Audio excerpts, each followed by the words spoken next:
Aku Azam. Aku biasa-biasa je.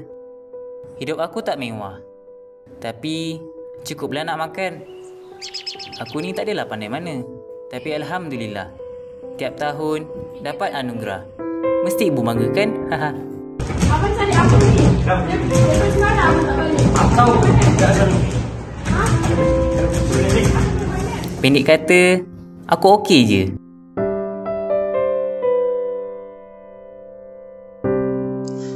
Macam inilah suasana kat rumah hari-hari. Hidup kami susah.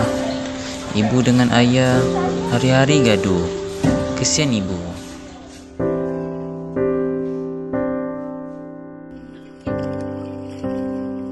Macam budak-budak lain, aku pun ada cita-cita. Bapak kerja apa? Tak nak bekerja langsung. Ibu suruh Azam jadi pilot kan, Bu?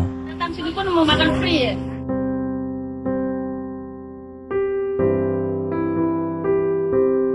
Maaf, Bu. Azam minta maaf. Azam tak mampu.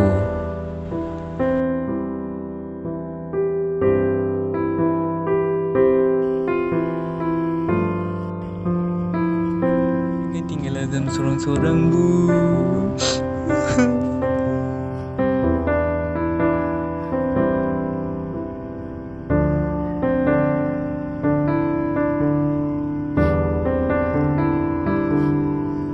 Sejak ibu tak ada,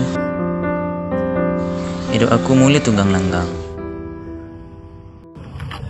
Letak ah. Kan. Oi, buat apa tu? Polis.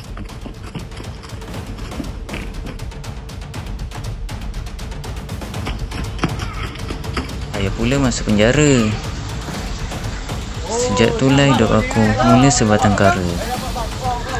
Tapi walau apa pun jadi, aku takkan dan tak nak susahkan sesiapa pun. Aku janji, aku okey je. Sebenarnya lah kan, saya risau pasal Azam ni. Oh, budak kelas saya ke? Ya. Sebenarnya lah kan, hai, dah banyak cikgu dah komplain kat saya. Dia tu banyak hari tak datang. Itulah saya pun pelik. Dia tu budak bagus tau. Pandai pun pandai. Dia berapa banyak kelab dia pengerusi kan. Tapi saya pun tak tahulah kenapa lah kan. Sebab saya dah call, ayah dia tak dapat kan. Lepas tu bila saya pergilah, saya ada tengok-tengok jugalah kan dekat file murid tu. Tapi saya pun tak tahu dia duduk mana sekarang. Saya rasa dia dah pindah lah. Rumah lama dia tak tahu. Saya pun tak tahu. Sampaikan Cik Razak bagi kat saya, suruh keluarkan surat amaran terakhir tau. Amaran terakhir? Lepas tu kena buang. Yelah. Asam.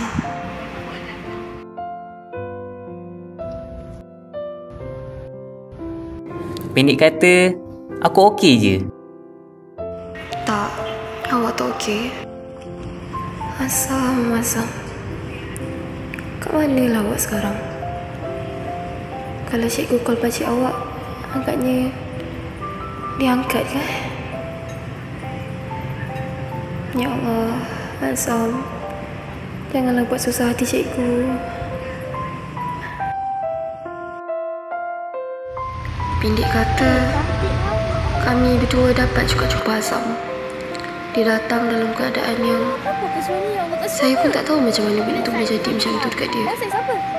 Dengan seluar terkoyak-koyak, baju lusuh.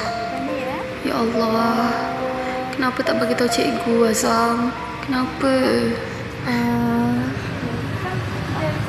Sebenarnya dia duduk dekat mana?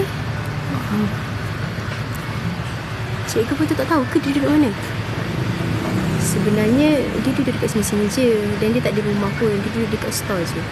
Tak ada rumah? Bukan dia duduk dengan parents dia? Tak pernah tahu pula duduk dengan parents dia. Setahu saya dia memang duduk dekat dalam store sini-sini je. Store? Azam. Kalaulah awak bagi tahu cikgu nasib awak macam ni, cikgu boleh bantu awak. Ini bukan macam cerita lain. Orang yang berusaha akhirnya berjaya. Azam ada cita-cita, tapi disebabkan kekangan, dia tak dapat apa yang dia nak. Alhamdulillah, dia dapat masuk STPM. Tapi disebabkan masalah kewangan, dia terpaksa berhenti. Kalaulah aku engkau, aku takkan sisakan apa yang aku ada. Kau?